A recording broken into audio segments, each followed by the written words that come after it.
This is Jay's All Insight. Today I have a special guest with me, IBF champion Gabriela Fundora, aka Sweet Poison. Gabriela, how are you doing today? I'm doing good. It's the weather's changing, so we feel the fall weather coming in. It feels great. So I want to start from the beginning. Before boxing, what did your childhood consist of? How was it growing up in the Fundora household? It was very active, I would say. You know, my siblings, my brothers, they were going to all these tournaments with me, and so we were always traveling, always going through the United States and going to get to do these tournaments. My parents were involved as officials too, so not well, when my dad was in the corner, he was either doing the officiating, and my mom was a judge. My mom was also a ref for the amateur program. So it was very busy. I tell you that we very unique childhood, and honestly, I wouldn't have it any other way. You started boxing when you were 6 years old. Before that, were you eager to step into the ring? Oh yeah. I was always watching my mom do because she was also in boxing too. So I was always watching her do her shadow boxing, get her fights in, and I was just watching from the ropes outside the ring, and I always admired her, and I always wanted, okay, I can try that. I can do that too. And from going to all these tournaments, I would always sit underneath the table and the officials table, and I was watching the fights happen, and I was always wanting to get inside the ring. And so when it was finally my turn, we just took off with that. Because your family was always in boxing, and it definitely sparked your interest seeing your mom in the ring. Was she a big part of you wanting to become a boxer? Yes, yes, definitely. And actually, we were actually looking at some old videos the other day, and I was looking at my very first pair of gloves, were the gloves that she gave me. It was big white gloves. It was like Everlast or something like that. But we were watching the sparring, and it was just, I had my headgear, I think, was from Sebastian, my older brother, and then these gloves were from my mom. So it was kind of like a little rite of passage. Just, well, let's go. You have to post that after your fight, for sure. You'll see it. You'll see it. You'll see it. How would you describe your amateur career, and how did that prepare you going into your pro career? Going to all these tournaments and doing all these things, kind of having already the sense of how boxing, obviously, itself, but also how to interact and have all these people. Because when you get to a certain level of amateurs, there's now going to be people watching you, and how are you going to perform? So it got you kind of prepared for that. Like, okay, I kind of already know how to embrace the attention, and so that's a big part of it. I think the only part I had to change was like the interviews and stuff. That's a lot more. But I think that's what mainly the amateurs got you used to. Okay, this is the transition. The only difference is that it's the rounds are, well, at least for female, it's the same. But for males, it would be a little bit longer, and then there's more rounds.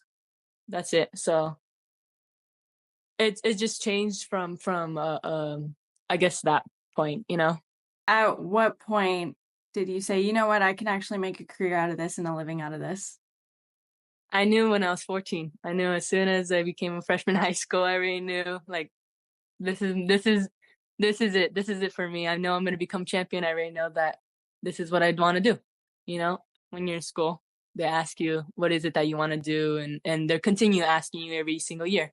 And my answer never changed. They always told me to have a backup, but I was like, nah. 'Cause for me, it doesn't make sense to have a backup because you're not gonna put that 100% if you already have that something to lean on, like, like you already know, oh, I'm gonna have this as my backup.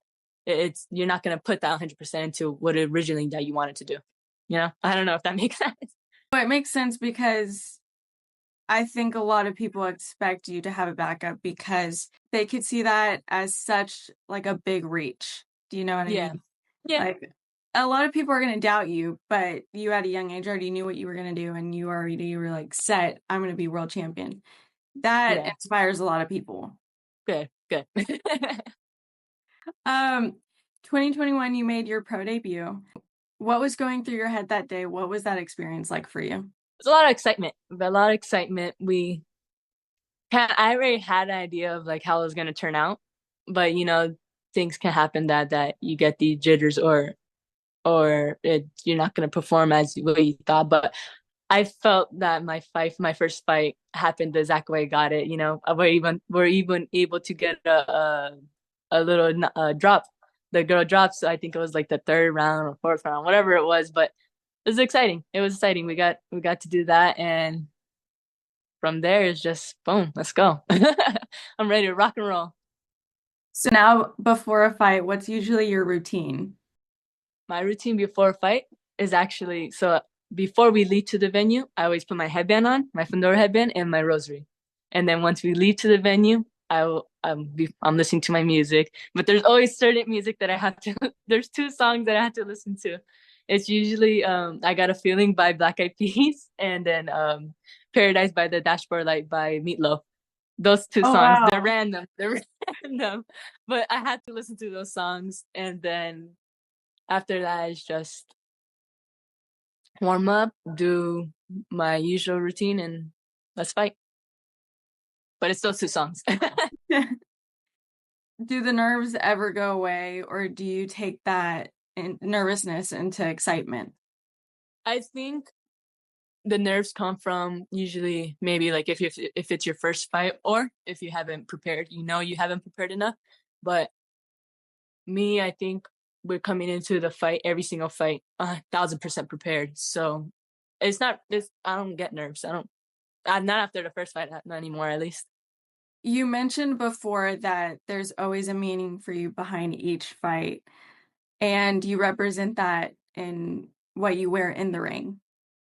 What are you looking to represent this upcoming fight?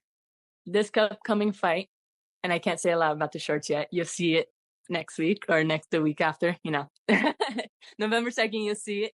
But it's just going to be historic. I'll tell you that. And it's going to be historic for a lot of things. We're going to be the youngest undisputed female or male champion at the time. We'll be the first undisputed for Golden Boy. Another historic moment would be that my father he made two champions in the same year. So there's just gonna be a lot. It's just gonna be very historic. I tell you that. We've seen the hard work that you've put in and your family have put in. What keeps you driven and devoted? Having my family always there to support me. They're always, no matter what I do, even if it wasn't boxing. I know that they're gonna have my back 100%.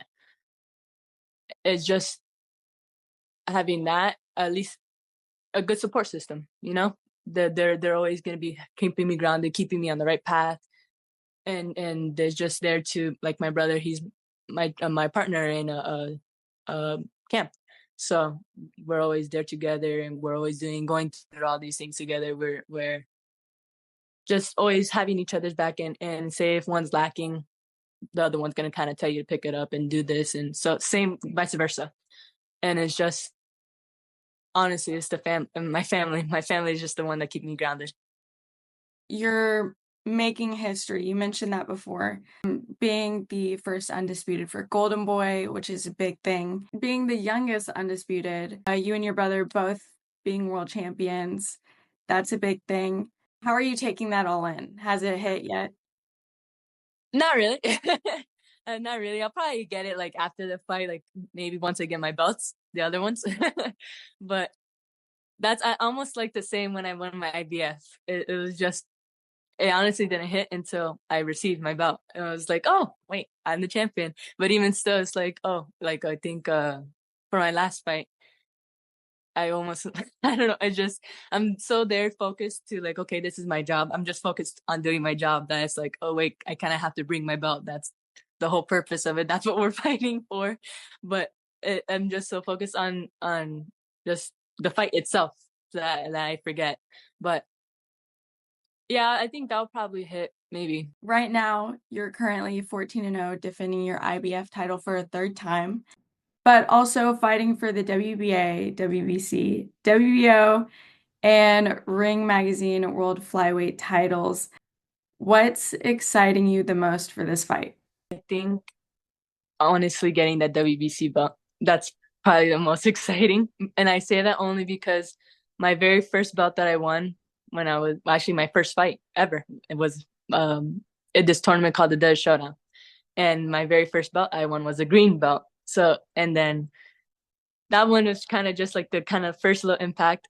And then going to high school, my colors were green and gold. So it's always kind of like a little hints right there from the world, like, okay, this is your belt. The belt that you want is the WBC belt. So now that I'm getting a chance to fight for it, and along with the other belts, but it's just that WBC has like a very special meaning to me, and it's kind of just like a full circle moment that we get once I receive that belt. What can the fight fans expect November 2nd? The fight fans can expect a historic moment. You know, it's gonna be exciting. We worked very hard in the gym, so the November 2nd, I tell you, they're gonna get something very, very different than what they saw from the last fight. If all goes as planned for you, fight night, what's next for Sweet Poison? At that moment, I'll probably be wanting to go home, wanting to go home and make my mom make tiramisu and stuff, make some lobster rolls. I've been wanting lobster rolls too. So, but just spend time with the family. We'll go back to the drawing board and talk with the team, see what's next. Who knows? Maybe I'll go down on weight. Who knows? Because you've mentioned you've wanted to conquer the 112 division, and now you're doing that very quickly in your career. I think our last we our last win, we walked at 109, so I know we can make 108 easily. Who knows? Well, that's whatever God has in store for me. My last question to you is, what are some words of advice that you feel like played and continue to play a big part in your story? I think the main words that always stuck to me is to be humble and respect. It's respect for yourself, respect for your coach, for your team, your stablemates, just respect for the sport itself. Because if you don't respect the sport will not respect you back. So it's just respect is a big one. Humble, you just gotta stay stay to your roots. Stay to your roots. Don't get sidetracked by all this little glamours and lights and stuff. They're gonna be there, but I mean, it's honestly ultimately at the end of the day, it's your choice if you want to allow that stuff in your life, or you just no and continue on the path that you had your mind set on. But yeah, those are the main ones. The main ones. I want to thank you for taking the time to share your story with me and your experiences. And we're looking forward to seeing you perform. Thank you so much. Thank you. Yes.